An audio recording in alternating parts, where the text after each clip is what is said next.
we're back at the Jaguar project here. Going to spend some time out tonight.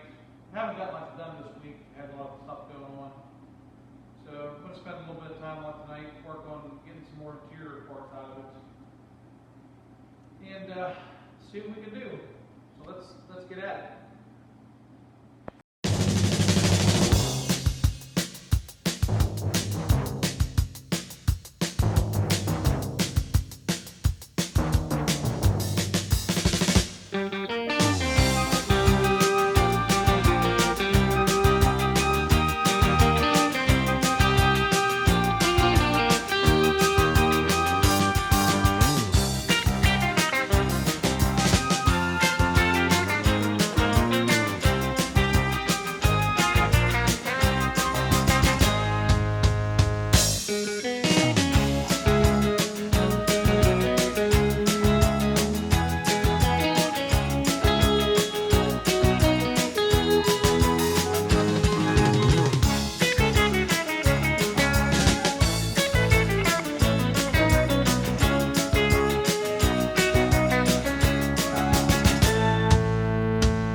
For tonight, we're out of time here.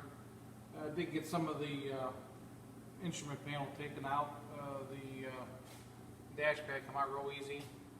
Got some of this stuff out. We found evidence of an old security system here, and you can see here we have a little bit of blackened wires. This is the amp meter.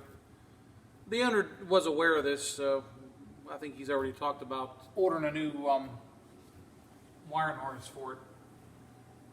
That's it for tonight. Thanks for watching.